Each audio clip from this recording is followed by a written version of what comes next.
Vulnerability is most often seen as weakness, but in truth, it's one of the most powerful acts of courage. It is in the moment where we choose to shed the armour that we have built to protect ourselves, exposing the raw, unguarded parts of who we are. In this space, where our deepest fears and desires are laid bare, we allow others to see us fully. Not the polished, perfect version, but the flawed and fragile human beneath. And in that act, we forge the strongest connections. It is through vulnerability that we invite empathy, trust, and love. It is the bridge to authentic connection and the key to our own liberation. To be vulnerable is not to be weak, but to be open to what life has to offer in all of its messy and marvellous magic.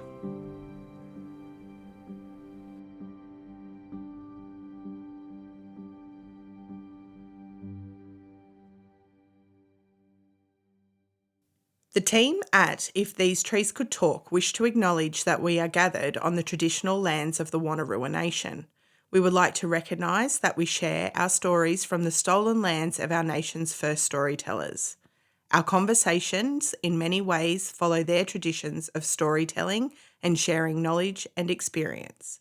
We wish to pay our respect to the Wanneroo elders and ancestors, as well as extend that respect to all First Nations people, including our listeners, and acknowledge and honour their continued connections to the land and waters that have been the inspiration for the stories that we share.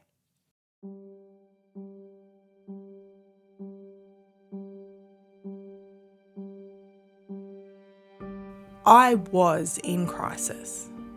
The beginning of 2020 was the hardest year of my life. I just get a bit scared. It makes me want to cry. I feel incredibly sad that while we are sitting here having this conversation, someone is at home on their own, wondering if the people in their life would be better off without them. Today's episode contains candid conversations around suicide. If this episode is not for you, we completely understand, and we will catch you next time.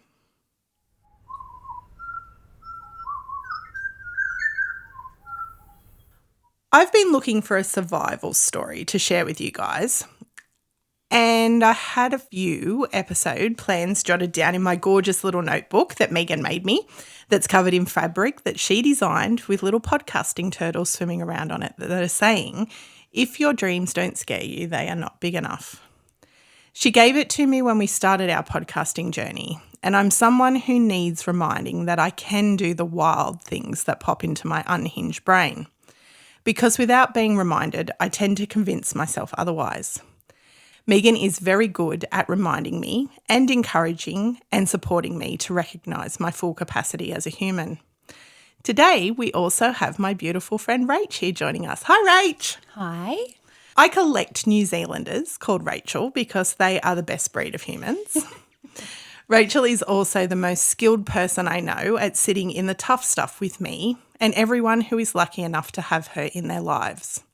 She is authentic, compassionate, full to the brim of integrity, non-judgmental, and has agreed to come and chat with us today about my own personal survival story, which she, in turn, was forced to experience alongside of me. My story differs a little bit from the ones that I've been researching to share with you guys. I wasn't trapped by a bushfire or hunted by a crocodile. We're recording this just before the beginning of October, which here in Australia is Mental Health Month. The theme for 2024 is Let's Talk About It. And so today, the three of us are going to do exactly that.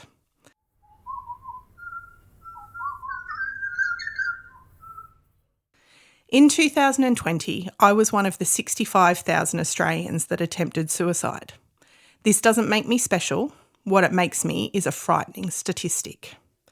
3,139 Australians were successful in their attempt in that very same year.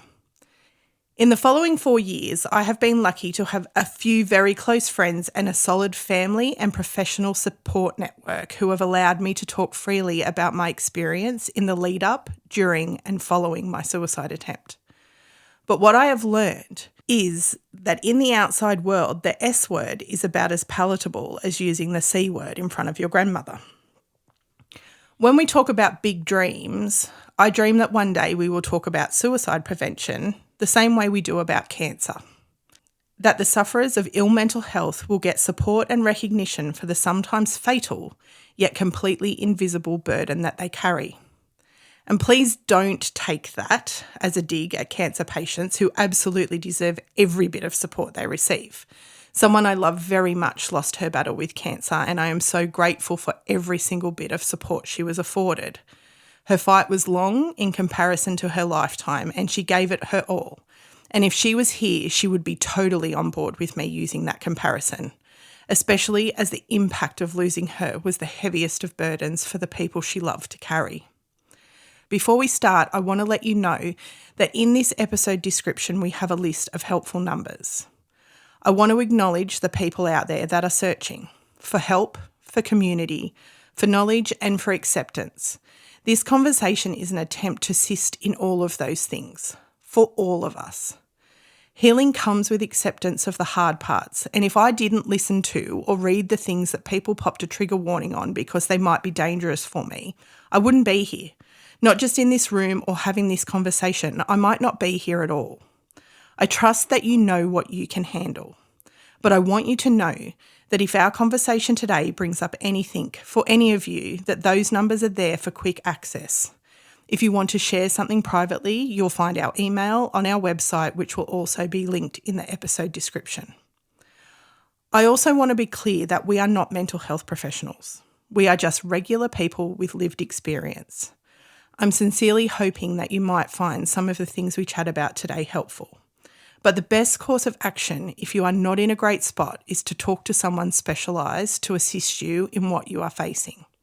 If you want that and don't know where to start, chatting with your GP is a great first step to get recommendations. I also want to let you know that this episode is completely my idea. I'm going to ask the girls to be very honest today, and I want you to know that I feel very safe with their integrity as humans. I feel completely safe in this space with them, no matter what comes up. So with all of that safely in your ears, let's talk about it.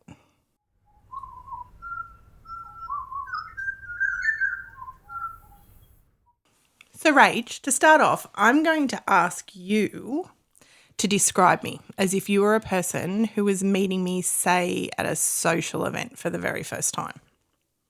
Oh, I can do that pretty easily because I moved from New Zealand to Australia. I didn't know anybody. And when I walked in to where I first saw you, I was feeling pretty nervous, and it was in a group setting. And you just came forward and was like, "Hi, I'm Shannon. What's your name?" I was like, this girl's really pretty. I want her to be my friend. But I just felt instantly, oh, she's lovely and so welcoming and warm. And you had this incredible skill set of introducing me to other people and how I might relate to them. You made me a cup of tea. The space which I met you in was a playgroup that you had designed yourself to bring people together. So I would describe you as a incredibly warm, loving, socially connecting, confidence boosting, beautiful person to stumble across and meet for the first time, particularly if you're nervous and trying to make friends. You're like one of those core fabric people you need to bring everyone together. It's a really incredible person to meet. Thanks. I don't cope well with compliments. Well, there it all is. Today's conversation is around people understanding that this can be anyone. Yeah. And the flip side to that coin, and we are going to talk a lot today about how two things can be true at the same time. For me, that community that Rachel walked into was a community that I had built for myself when I had my youngest child, and I knew that I needed people beside me to get through becoming a mum again. I'd raised two kids. They were off to school. They were off living their school life, and I was going back to being a mum again. Postnatal depression was a big thing for me when I had my first child. It wasn't so bad when I had my second, but I was really proactive and have always been incredibly proactive in seeking assistance for my ill mental health.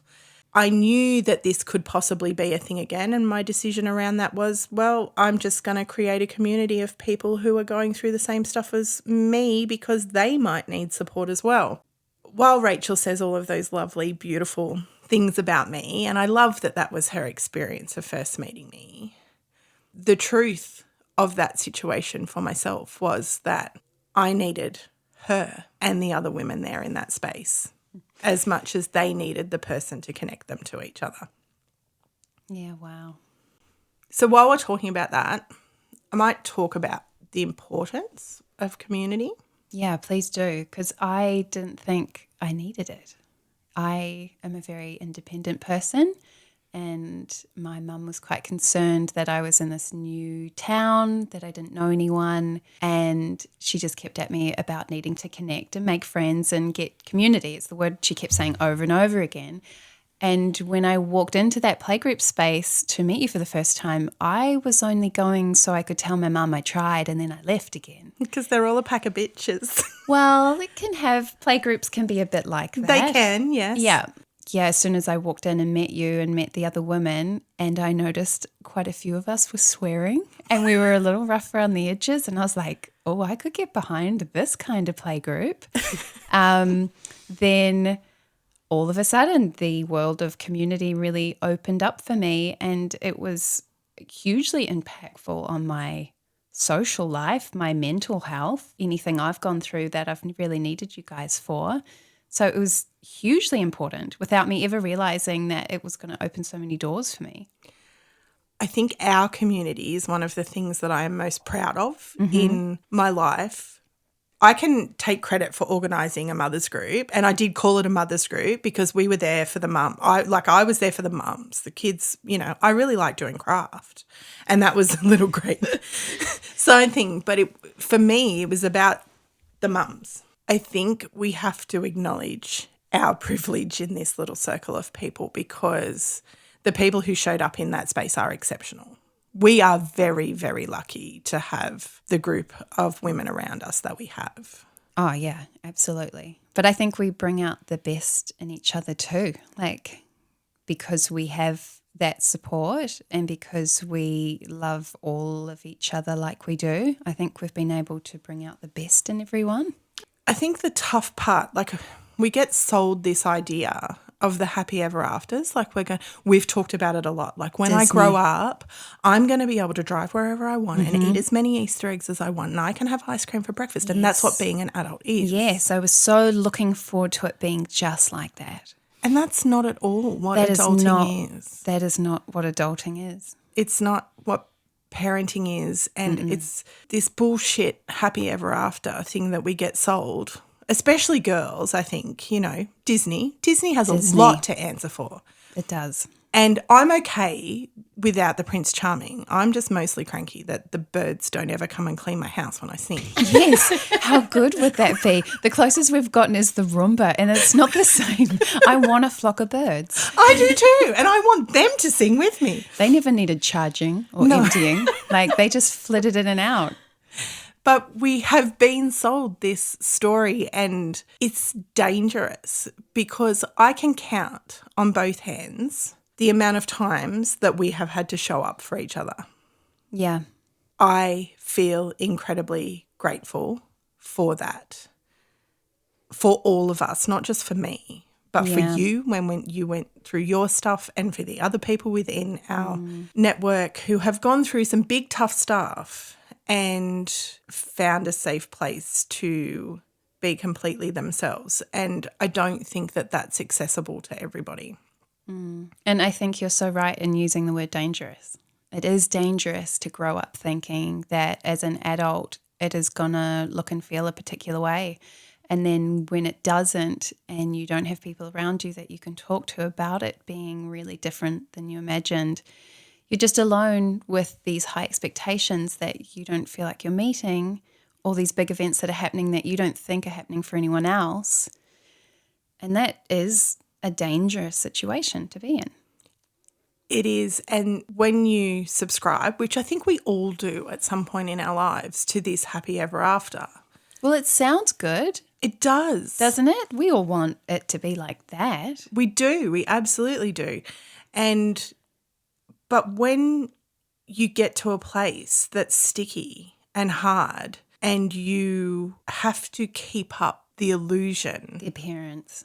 of I'm okay, I've Yeah. got this together, I'm doing the things, I'm ticking the boxes, you feel shame because really productivity, the whole hustle culture thing plays into this a lot too. Like you've got to be doing the things, you're going to work or you're doing the mum stuff or you're taking the kids to sporting events. And it's the same for dads. Dads are going off to work and they're being the providers and they're coming home and they're the soccer coach and They got the Disney movie too. they did. They did. So when you get to a place where all of that feels foreign and it doesn't feel like something that you can achieve or a place that you can get to, what do you do?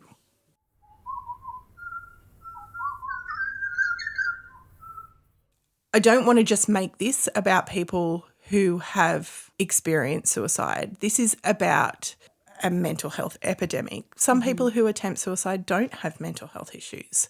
They're just caught in a tough spot. And there are 1,000 things that can contribute to a person getting to a place where they feel like there is no hope for the future. When we are not good at having tough conversations, and we are incredibly lucky to have people around us who are good at that stuff, but we are a minority.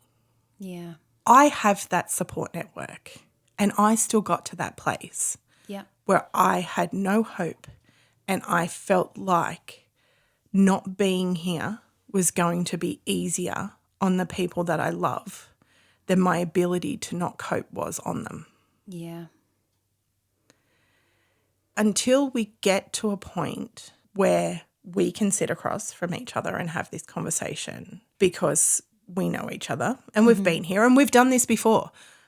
I got in a car with my girlfriends a few weeks ago and we headed to a Pink concert, and just on the way there I just said, hey, there's a song that's about suicide and I'm really looking forward to standing in this crowd of 100,000 people and singing this at the top of my lungs, but I don't know what's going to happen when that happens. And so you guys got my back? And they were like, yeah, great. Yeah, I loved you sharing that. I love that that was part of our trip out to go and see a concert we were all looking forward to. Like, I loved knowing how that was going to be a highlight for you.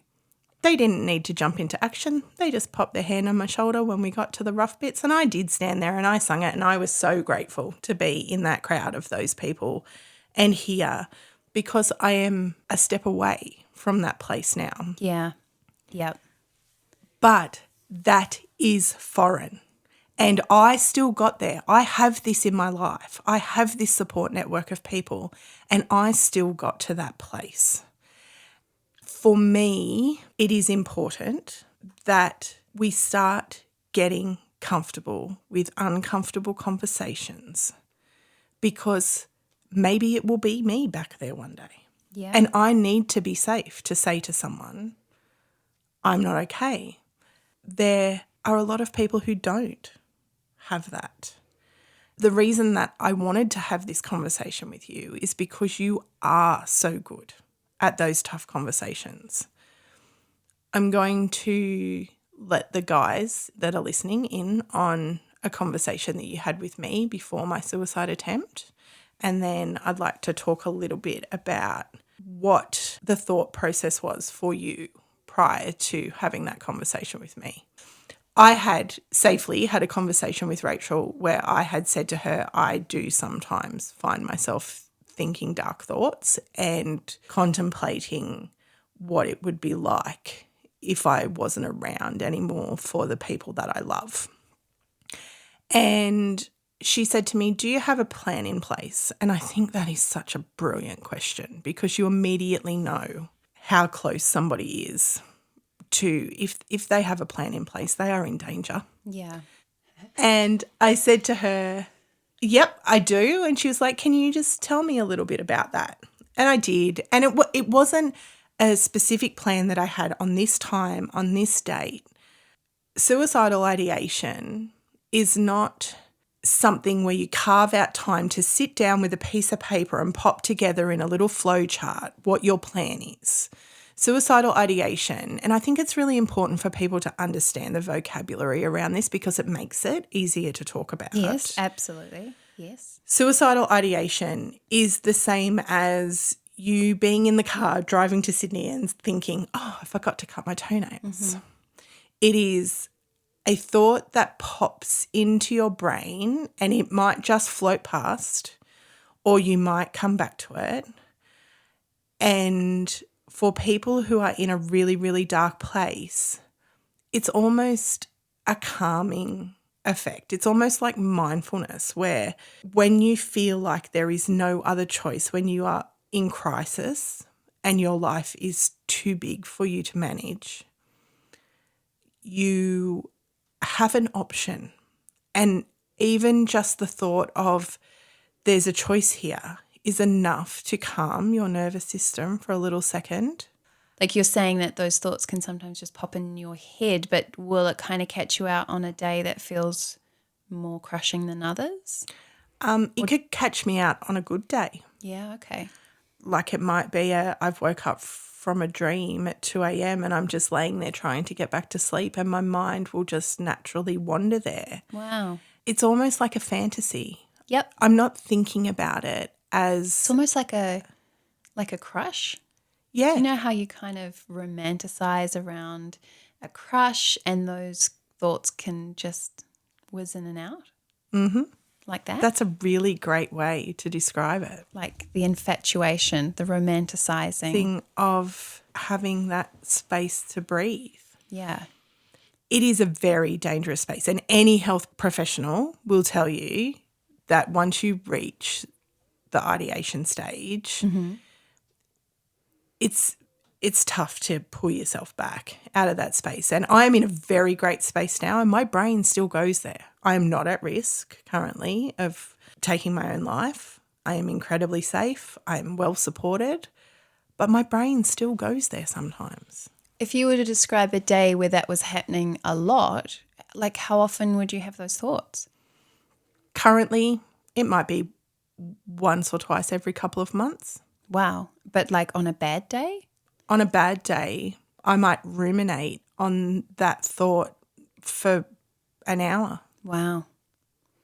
I can catch myself in it now and go, whoa, here we are. Yeah. Let's take a couple of steps back. This isn't cool.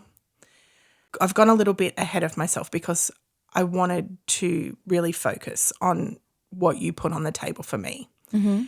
What Rachel said to me was, if you find yourself in that place, I want you to call me.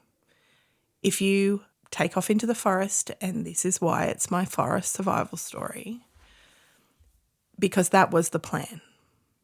I had some hard boundaries, and that was, and we can laugh about it. You guys might find this a little bit confronting to start off with. Apologies. Our sense of humour is a little unique. Warped. I didn't want to cause anybody trauma by taking my own life. So I needed it to be in a place where my people, my very important people, which is my immediate family, would not be the people to find me. I needed to not be missing for a long period of time because I didn't want to torture them while they waited to find out what happened to me. Mm-hmm. When I was deeply in that place, I firmly believed that me not being around for them, I knew they would be sad for a little while, but it was a long-term solution for me for them not to have to deal with me not being okay. So the fact of them experiencing trauma by me dying was just not a consideration. I believed I was doing the right thing by them.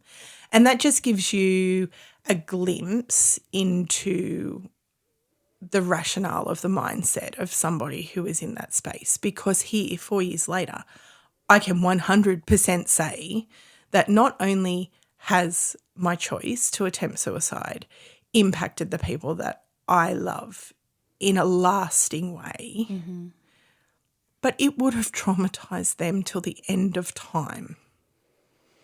I have 3 children who have to live with the knowledge that they weren't enough for me to try and stay. And that is the consequence of my decision making that I have to live with. I have amazing kids. You really do. I really do. And through this, they have been so gracious and so understanding and so honest about how this has affected them. We have talked about why. 2 of my children are significantly older than my younger child, so we had to use age-appropriate language when we had that conversation, and a lot of that fell on Scott. I keep skipping forward. What Rachel offered me was, if you get to that space and you choose to go into the forest, I want you to call me and I will show up. I want you to tell me where you are. I will come. I will sit with you. We will have a conversation about why you feel like you need to do this.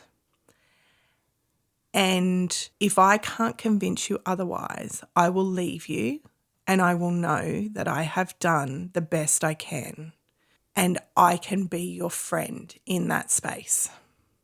That was such a huge, profound thing and such a beautiful offer, Rachel. Yeah. What did that mean to you when you heard it? Like, how did that, it is a lovely thing to say, but like, how did that feel when I said that to you? From thinking that you would do something like that alone to having this weird friend say, I'll come hang out with you in your cool spot you pick. And I'm just going to listen to this game plan you have and see if there's any holes here. And maybe we can just head back home together. But otherwise, I just want to be with you. What was that like for you to go, oh, my alone plan can also include company? It was 2 things. The first thing was, I'm not going to get there. Oh, you thought yourself that you weren't ever going to get to the point where you were in this space and driven the car and done all the things, you were actually physically there. Yeah. Okay. I didn't think that I would ever get there. I also really struggled to understand how someone could be so wonderful to me when I had shared with them the thing that I was most ashamed about in my entire life. I knew that having that thought pattern was wrong. And I have done the work the whole way through. Sure have. I have seen doctors and psychologists and psychiatrists, and I have talked to them about these things. And every time we got there, I would say, yes, the suicidal ideation happens, but I don't think I'm that person. I don't think I'm ever going to get there. What were you picturing when you say that person? Like, what would that person be like? What were you picturing that was different from who you are? I don't know. Like a non-functioning... Because, yes. Yeah, that, like outwardly messy. Because I got out of bed and sometimes I might not have showered for 2 or 3 days when I was really not okay. But I went to work. Yep. And I got my kids to school and I cooked them meals. And there were weeks where my dishes were piled up on the sink and it might take me 4 or 5 days to get through that because I was super overwhelmed. But I can't tell you what weeks that happened, knowing you all this time. I can't say, oh, yeah, of course, that must have been during this time, because outwardly I could tell you were having rough weeks. I couldn't. No, and that's the whole point of us having this conversation. So do suicidal people go to work? Yes. Yes. Can suicidal people care for their kids and get them to school and tick all the boxes that need to be ticked as part of family life? Yeah. Absolutely. Yep. Are they CEOs of companies? Mm-hmm. Yes. Do they have lots of friends that love them? Yes. Do they have awesome kids that love them? They do. Do they have amazing supportive partners? Abso-fucking-lutely. He's great. Mm-hmm.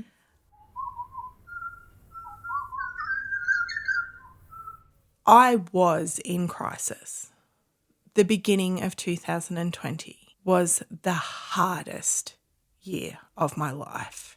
While I'm very comfortable having this conversation, I have some boundaries around the lead up that I'm not going to share because that's my own personal stuff, and it includes the stories of people who I love, and that will be their stories to share should that time come. But I was in crisis for an extended period of time, and then I ended up in the forest attempting to take my own life. Yeah, you did.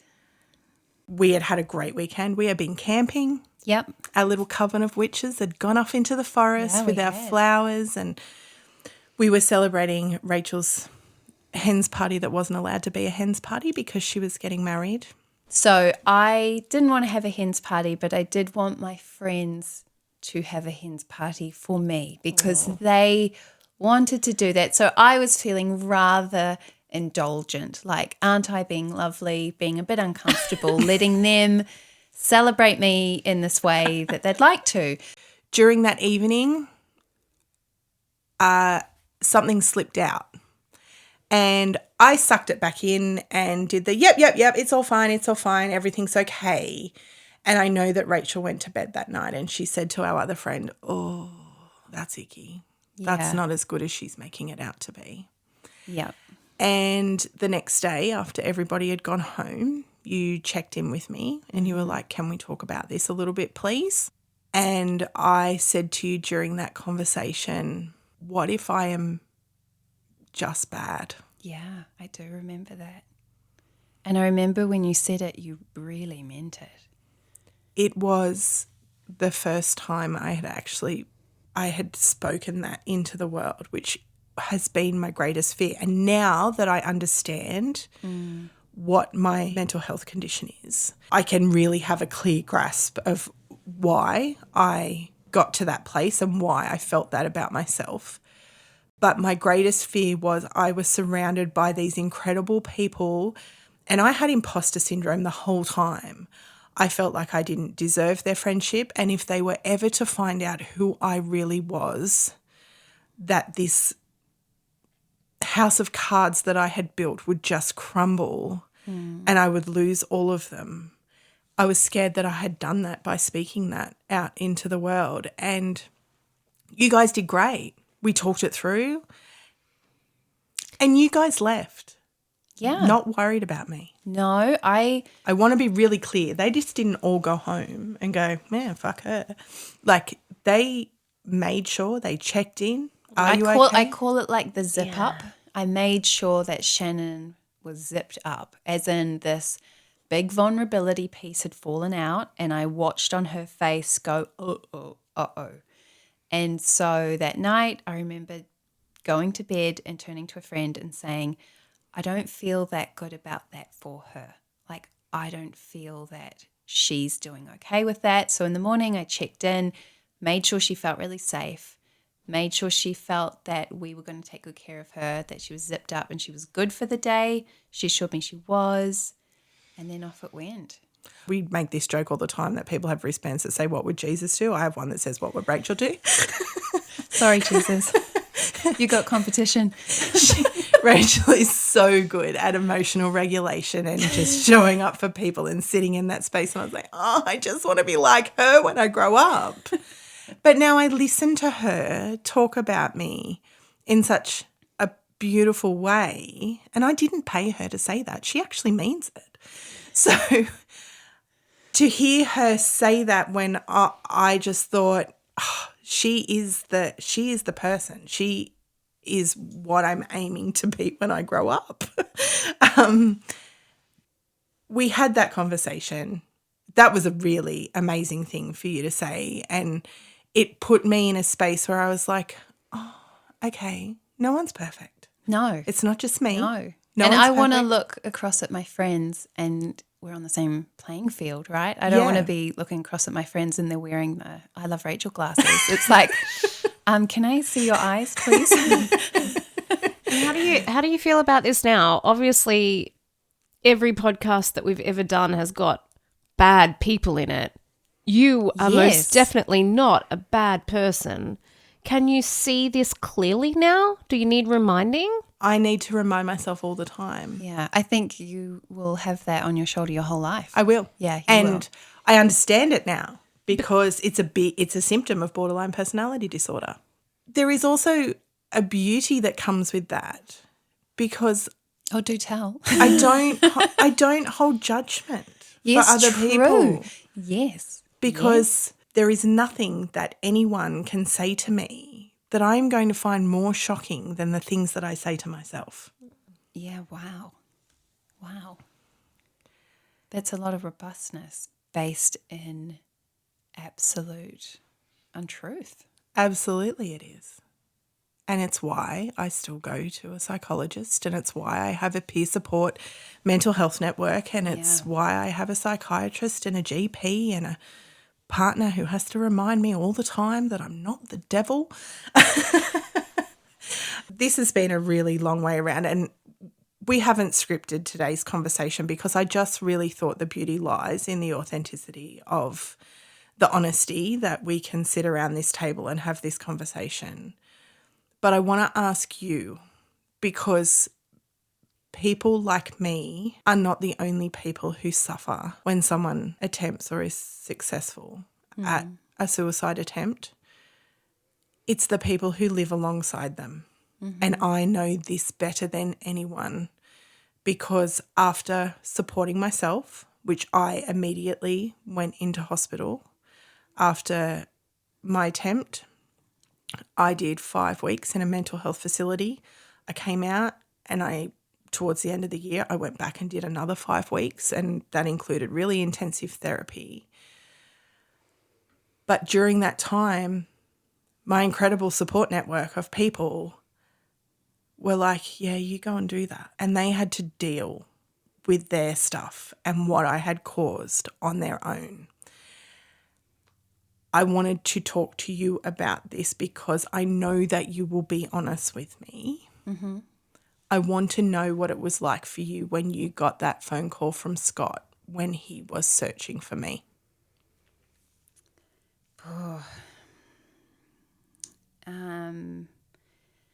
I was terrified, like deeply, deeply worried. I hadn't been contacted by you at all. I kept my phone on me the whole time. I told Scott what you'd told me about the spot and the plan and the place. You weren't there. Scott checked other places. I suggested places. I checked all at my end as well. And it just turned into a lot of frantic looking with lots of hours going by. And I just realized that you had bypassed the plan you shared with me, which meant I was at a loss about where you could be. And I remember telling Scott to go home, that we had exhausted all the obvious options for you, and that driving around while we were feeling the way we were was really dangerous. And I really wanted him to be home. I wanted me to be home and just to wait.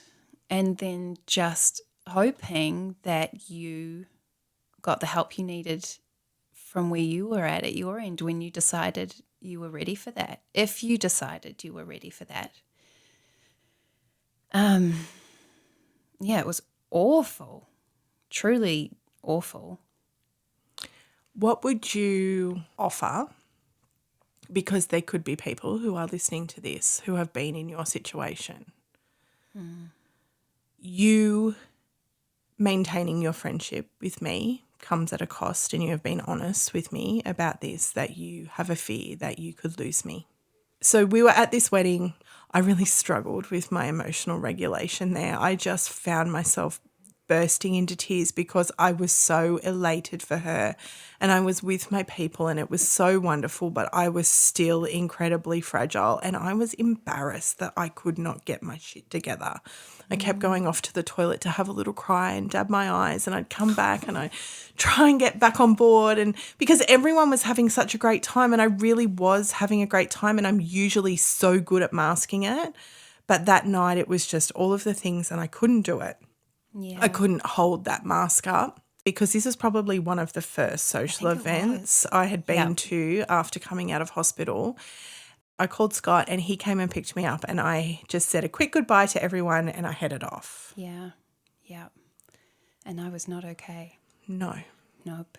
I was on the dance floor with our friends and we were having such a good time. I was having such a good time with you. You came up, said that you weren't feeling great, you weren't feeling comfortable, that you were going to go, and I could see on your face that you weren't comfortable. So I said, well, where's Scott? I thought I was feeling okay about you being okay. Mm-hmm. Do you know what I mean? Yep. But I needed Scott to come in physically, hold your hand basically, and walk you outside. And when I asked you where Scott was, you said he's out the front. I'm just going to go. And I said, no, just wait here with us. And you said, no, I really have to go. And then I physically reached over and held your arms. Mm. And it took another friend, I think you were giving eyes like, help me. She's gotten intense all of a sudden. And it took another friend to kind of go, it's okay, it's all right. And she kind of grabbed my arms and off you went. And you left pretty quickly. And I just turned and started to argue with her like, oh, no, someone needs to go out with her. Someone needs to be with her. Somebody needs to, because I didn't. And and it was a panic attack, I think, just very deep sobbing. I didn't know that was going to happen. I didn't even know I felt that way. I knew that you had done incredible work with a professional team, that they were very good at what they were doing, that you had been completely honest about what that had been like for you. But that first trial run of a social event where you left before I was comfortable, it was really, really awful. It was scary. And I felt overly responsible for your safety. This is the crisis mode that my loved ones were in. I come home from hospital and they didn't know if I was safe to be left on my own. Yeah. And I could reassure them, but it didn't make you feel safe and it didn't make Scott feel safe. Prior to that happening, I thought I was pretty good with it all. Yeah. But add in some dancing and alcohol and actually... Because the trauma of it is real. It's awful because I think it was just like in my body. I think that's why I grabbed you like I did, because I just needed something for you that you didn't need for yourself in that moment. You had it. You were good. Your communication with Scott was fantastic. You were more than capable of getting yourself outside, but I just didn't trust that that was the case. Does this come back sometimes still? Yeah, sometimes it does. Yeah, just that oversensitivity to judging if she's okay. But then that's when my support comes in for myself to be a friend for Shannon so that she doesn't get that intense, crazy, grabbing version of me that almost like a child, I want to just be, controlling her in a way that you can't do with another adult. You just get a bit scared. It makes me want to cry. Yeah, it's quite rough sometimes. But it is the reality of is. This situation. And I really love that you asked Rachel that question. I also want to say that it is not her responsibility to keep me safe. That is my job. It is great that I know that I have a safe space to fall if I need to. But I am responsible for myself. Mm-hmm. If there's 65,000 of me, each one of those 65,000 have one of you. Yeah. Or two or three. I feel like to a much lesser degree, I have experienced both sides, my own mental health issues and supporting somebody that I love with mental health issues. And it's way harder being the support person than the person going through it. Do you think 100%. Yeah. It really is. It is taxing. I suppose it is easier knowing that that person you're supporting is doing everything that they can to pull themselves out of that hole. So I would say it's easy being Shannon's support friend because she puts so much effort in herself. I 100% agree. Yeah. If Shannon didn't have the support network and professional support and her own incredible drive and strength, because I've watched her over time and it is a grueling process to crawl your way out of this, even with incredible help, it would be so much harder to be her friend. And instead, I am just in awe of her. Like, I get to experience this really beautiful side, watching her be so strong. I think I'm so lucky to have a friend who's this strong and knows so many things for our group as well. The fact that you are now at professional level because of the work you've done for this whole topic for all of us. And I don't look at you going, you're the suicidal friend. I look at you and think you're the friend who's experiencing thoughts of suicide at the moment, but it could be me in a month's time. Yeah. And it could be someone else I really love that I have the ability to come and sit with you now and talk about what the next best steps are for them. You're an expert in an area that we should all know so much more about. And I just look at you and think about how lucky we are. Do you know what makes me feel the safest about our group? That no one has ever said she was looking for attention. Oh, God, no. No one has ever said this was her way of trying to get a particular outcome. Did you think that's what we'd think? I've heard people talk about people who attempt suicide. It's just a grab for attention. I've had the experience with a previous partner where it was used as a tool of coercive control. So I'm not saying that that doesn't happen. Mm-hmm.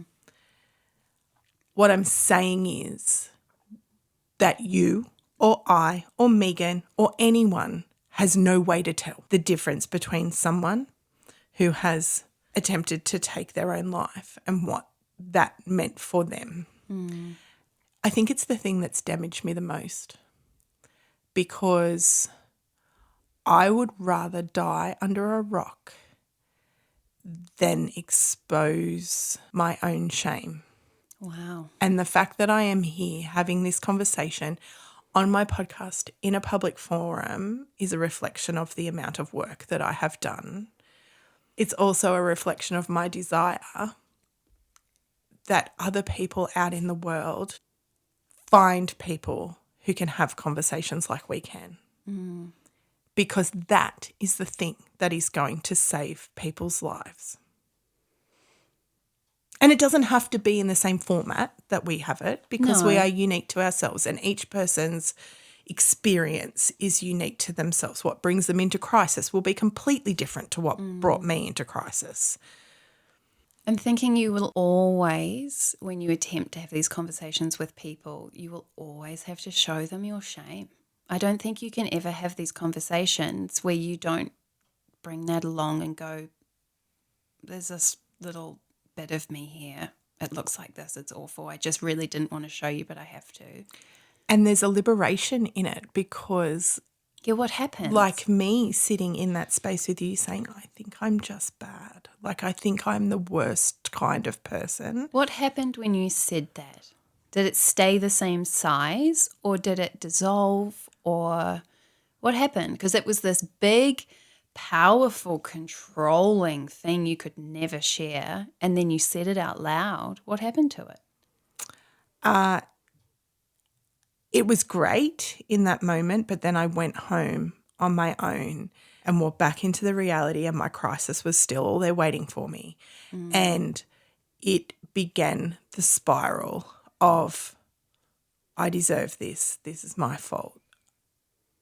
And that spiral just went down and down and down and down and down and down until Scott left just to get some groceries. We were having all the kids around for dinner. Yep, that's fine. I'll cook dinner. Scott said, I'll go and grab some stuff for dinner. I was in scrubbing the bath because that's what we do when we're in a crisis. I think I'd scrubbed the roof of the toilet, and then I went in and was on my hands and knees and scrubbing the bath. And it was only just to avoid having eye contact with any other human because I was unraveling. It is the scariest thing I've ever experienced in my life. Did you know then when you're scrubbing the bath, did you Nope. know then that how the day would end? No, I did not know then.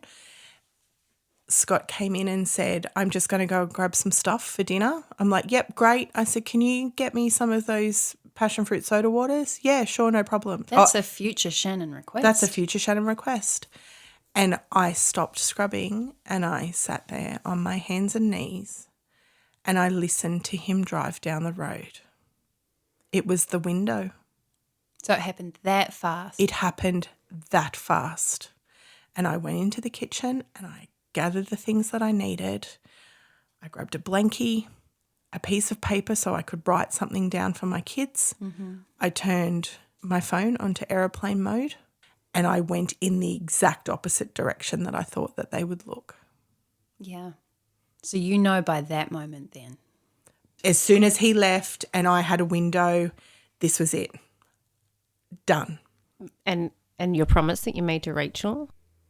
It wasn't a consideration at that point. It didn't come into my head. I just needed what I was feeling to end. And if that meant dying, then that's what it felt like the only choice. Wow. So how does that make you feel that she didn't call you, that you were powerless to stop it? It still happened anyway.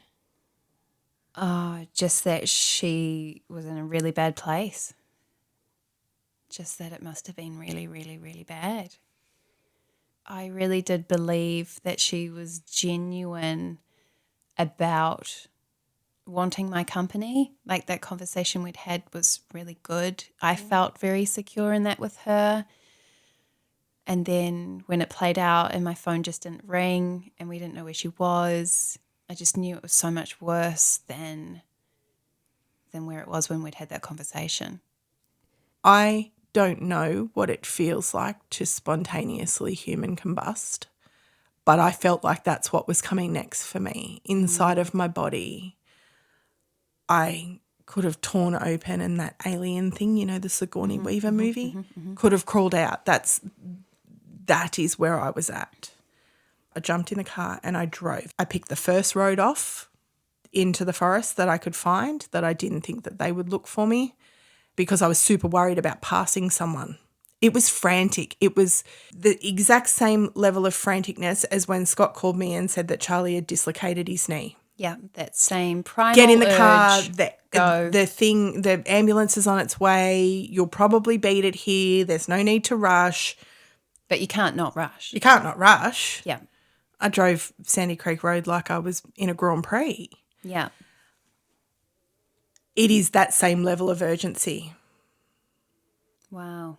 So the calm Shannon who talked to me about her plan, her spot, she's she was not driving gone. the car. She's not driving the car. No.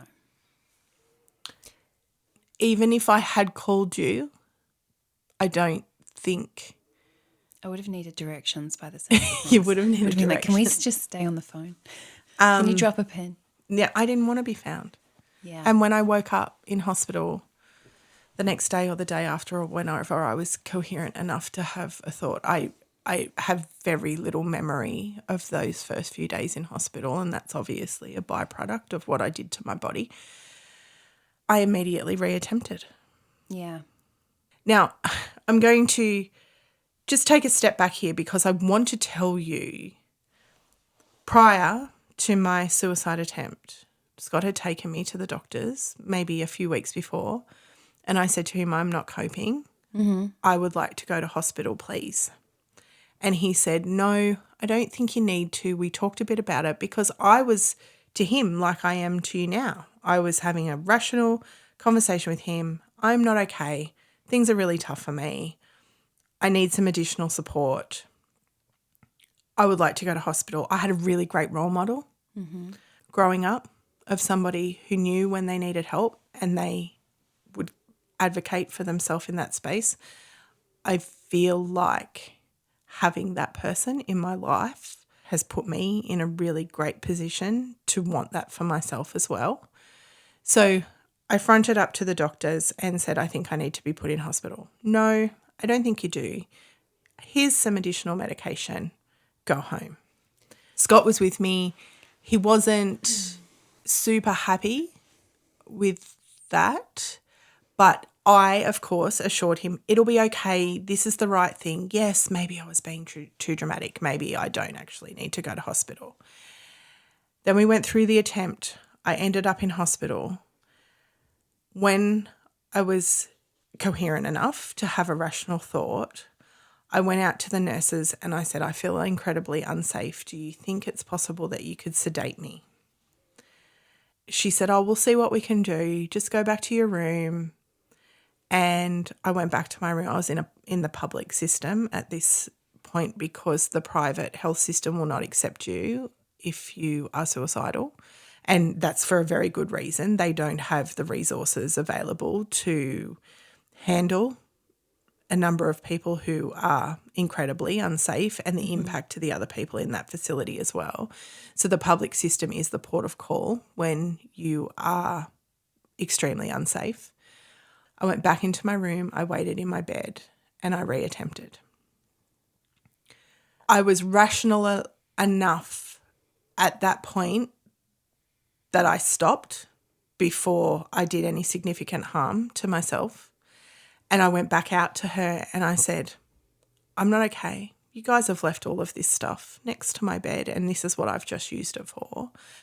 I went back out to the nurses and I told them that what I'd done, and this was we're probably looking at an hour time period here.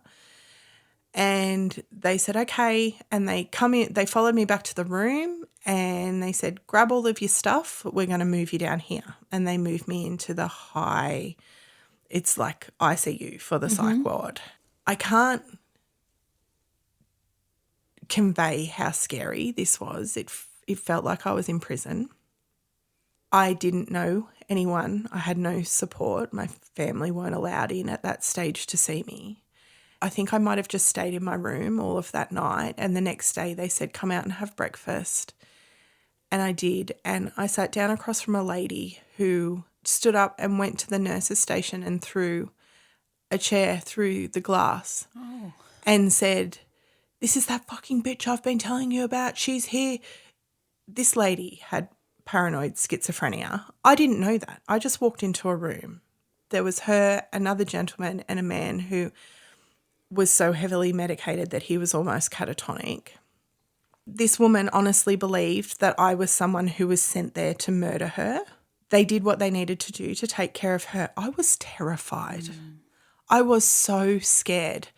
On the outside, while all of this is happening, Scott is doing his absolute best to navigate the mental health system, which he had never had to do before, to try and get me to somewhere where I would get the help that I needed. So he's making calls and learning about private health insurance. I want everybody to know that there is a clause if you have private health insurance and you have never used it for a mental health related issue, even if you have the lowest level of cover in Australia, there is a once in a lifetime clause where you can up your cover to the top level with no waiting period if you are in a mental health crisis.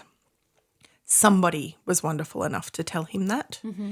It took a few days, but he was able to get me into a private hospital. So during those few days, I had this lady who was absolutely 100% certain that I was there to murder her. Then we got moved out of the high dependency unit when things started to settle down for me, and they got me on some medication and they put me in a shared room with the lady who thought I was there to kill her.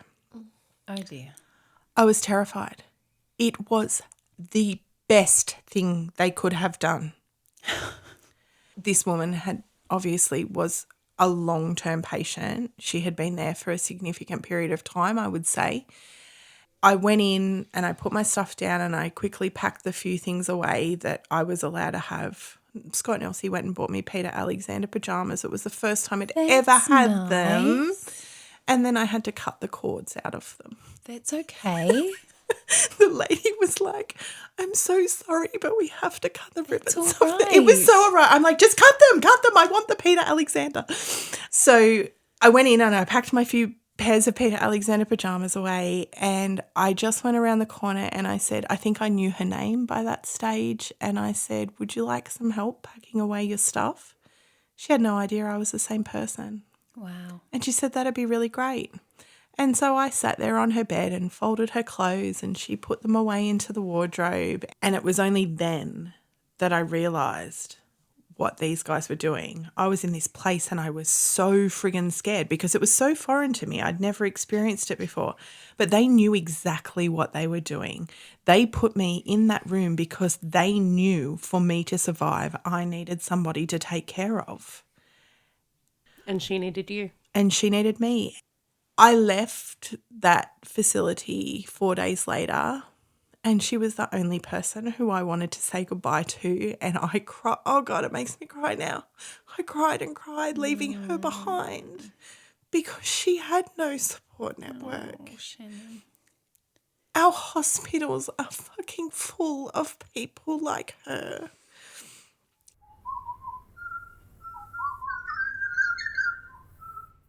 Then I got moved over to the private hospital, and Rachel was the one person who I couldn't see because I had let her down.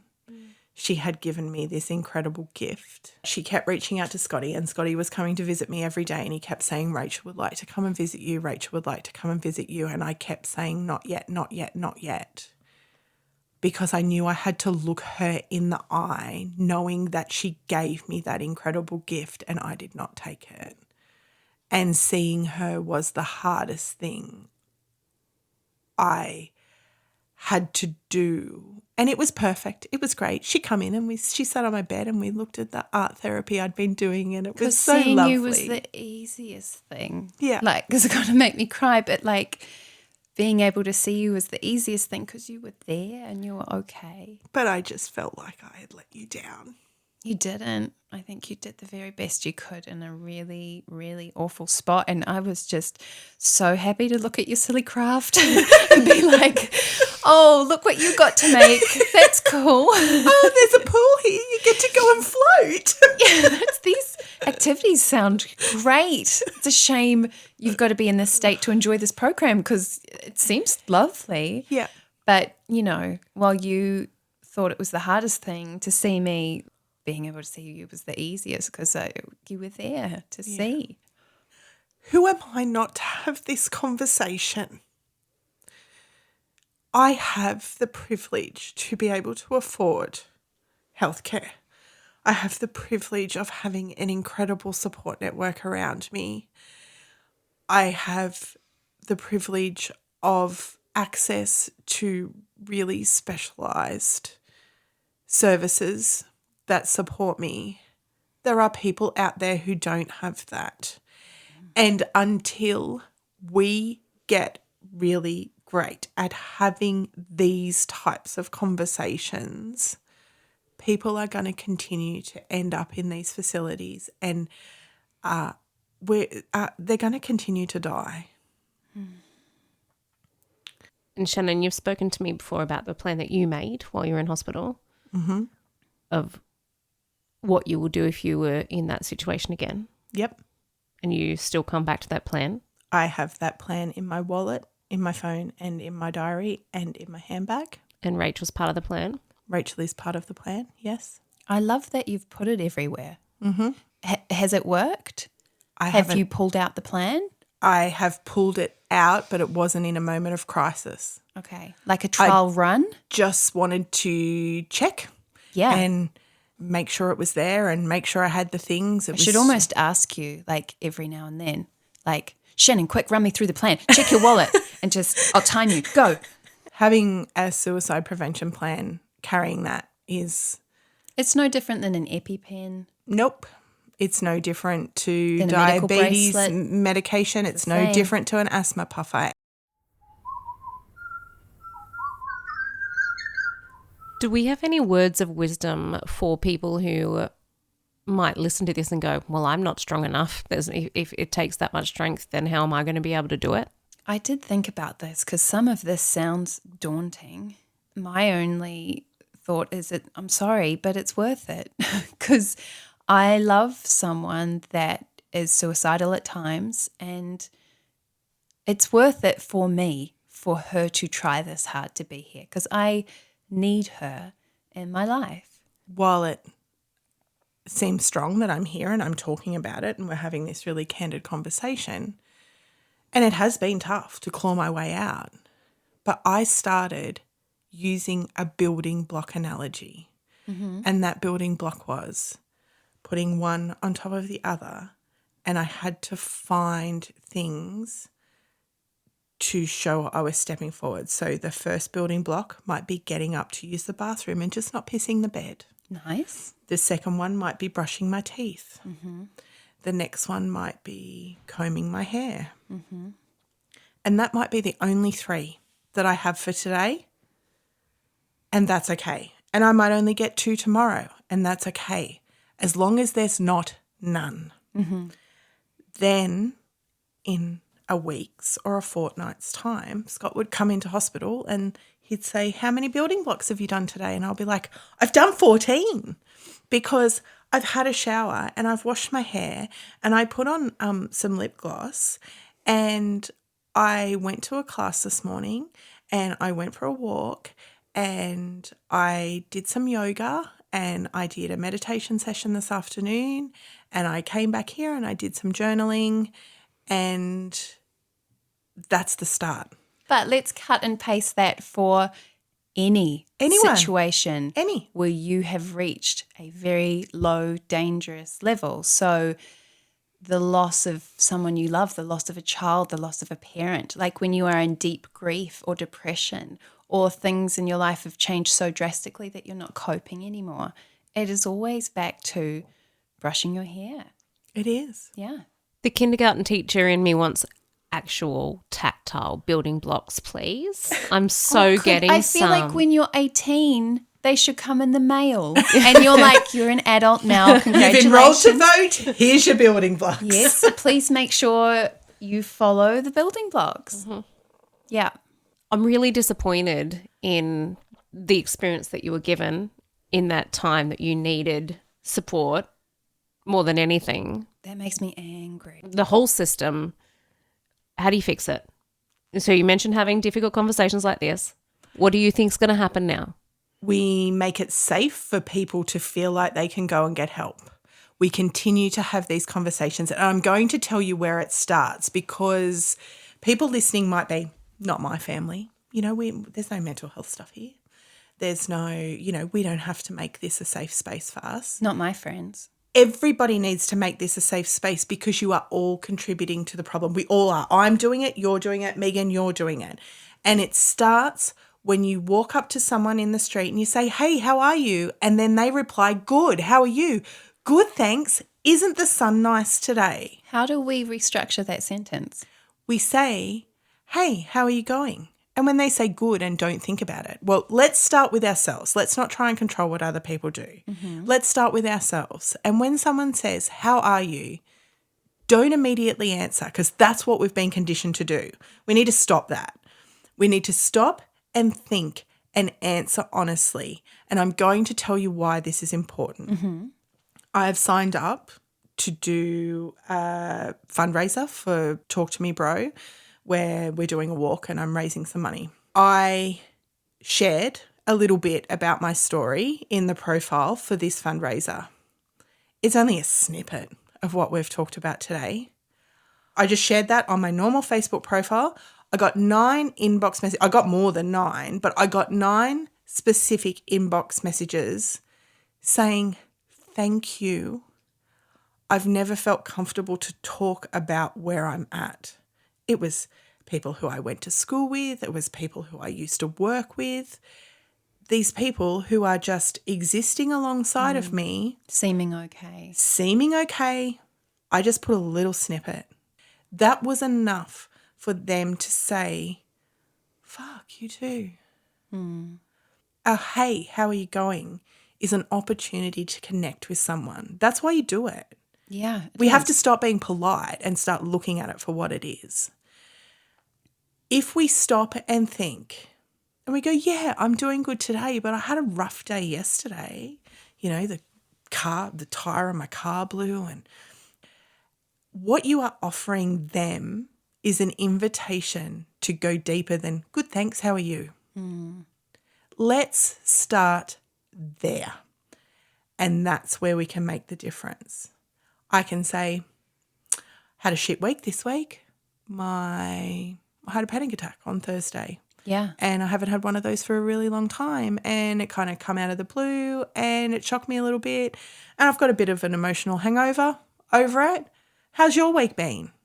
Nice. They're not just going to go, good. They can't. They're like, oh, okay, I've got to bring a bit more to the table here. We're doing this. This is okay. This is safe. Let's be interested in the people around us. That's how we can start on a grassroots level. Yeah.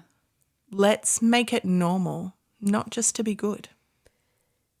Can I add something to the show notes? It will not be a virtual tour of Shannon's Forest Adventures this time round, but can totally recommend the Netflix special, Brene Brown, The Call to Courage. Have you seen it? Yes. I have the book. Excellent. I can see why you would like it, Shannon, because she's very good at storytelling as well. She's and amazing. She is brilliant. Yeah, just goes into how we have these difficult conversations ourselves. Yeah. The other thing you can do is loop back and check in on that. So if someone says, had a panic attack last Thursday, it was really rough, didn't expect it, feeling a bit emotionally hungover, I would say that to you. Mm-hmm. People, colleagues might not say that, but they might say, I'm having a tough time, my son's going through some stuff, or, my husband's just lost his job. Use that as a tool to loop back around and check in and see where they are. When you are vulnerable, you invite vulnerability. And that is the key. When we get good at those little conversations, the big hard ones are going to be easier.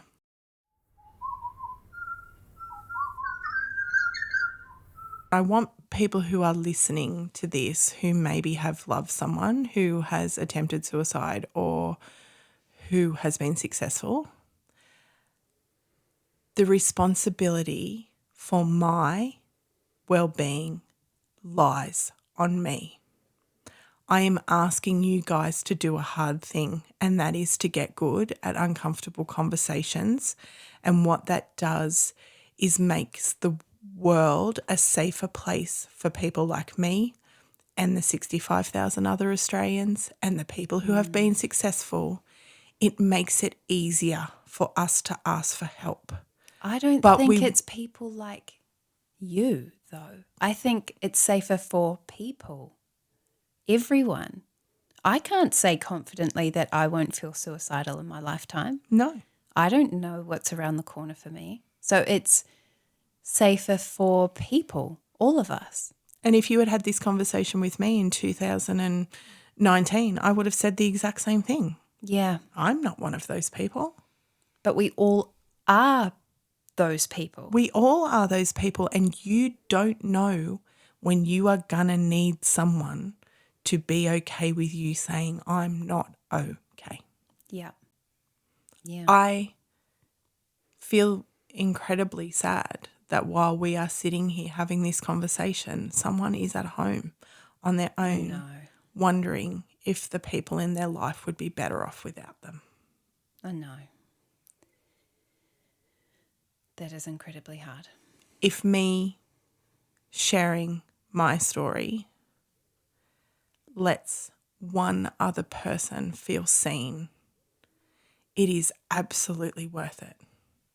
As shitty as it is to sit here and with the shame that I feel and the impact that I had on the people who I loved, I am in an incredible position to say with confidence that if you say to someone, I feel suicidal or I am having suicidal thoughts, the recoil effect of that is so humongous. And I'm safe now. Yeah, you are. But if we keep talking about it, eventually it's going to get normal. Yeah, for both parties, both Yeah. for the person who's like, I have to say something to someone soon because it's getting really bad, and for the person hearing it where they're like, oh, wow, that seems like a lot and I'm feeling uncomfortable, but I'm going to check back in with them and spend some more time with them actually to learn more about this for them. Yeah. If you are that person, I want you to know that it's okay to be scared and it's okay to feel like you don't know what to do and that you might say the wrong thing. And it's okay if you say the wrong thing because saying the wrong thing is better than saying nothing.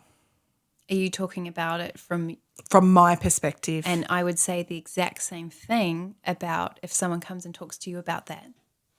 It's okay to not know what to do and it's okay to say the wrong thing and it's okay to reach out for more support around it. Yeah. Because we're not going to be good at it right away. We're not. We weren't. No. No, but we trudged on. Yeah. Yeah. And we're working on getting better all the time. I'm grateful for that. I'm grateful to have you and I'm grateful to have our friends and I'm grateful to have Megan and my incredible partner and my kids who continually make it a safe space for me to say, I'm not okay today. Yeah. Yeah. And I'm grateful that I am in the space where they can say to me, I'm not okay today. Yeah. It is like a muscle. We've just all used enough that we can all just say, I'm not okay today. Yeah. Yeah. I'm just sad that it took getting to here. I'm not. I'm sorry. I know you worked really hard and I know it's been a hard road, but I'm not sorry. I'm very thankful. Yeah. I'm thankful too. And you could do it. And I wouldn't have done the work had I not got here. I wouldn't have known the things. I wouldn't have done all of the therapies and the really hard, shitty stuff that it took for me to sit here and have this conversation and be completely okay with being vulnerable. And how many times did you think, I can't do it anymore, actually? I can't do the work. It's too hard. Not once. Not once? Not once. Once I started to understand what I was dealing with, because I'd been to the doctors a lot of times and all of the doctors, the psychologists, the psychiatrists, and I was misdiagnosed and given medication and it wasn't the right stuff and I kept going back. Once I got here and had to do this real tough shit, I got the right diagnosis and I knew then what I was battling and I knew what I needed to do to get the tools in place to manage what I was experiencing. I just want to say thank you personally and on behalf of my brother and my nephews and my niece for doing the work because the world is most definitely a better place with you in it. Absolutely. Thanks, Megan. If I can write a little blurb on a Facebook profile and have 9 people reach out and go, hey, me too, thank you. Thank you for being so honest. Imagine the difference that we can make if we start saying, how are you, and expecting an honest answer.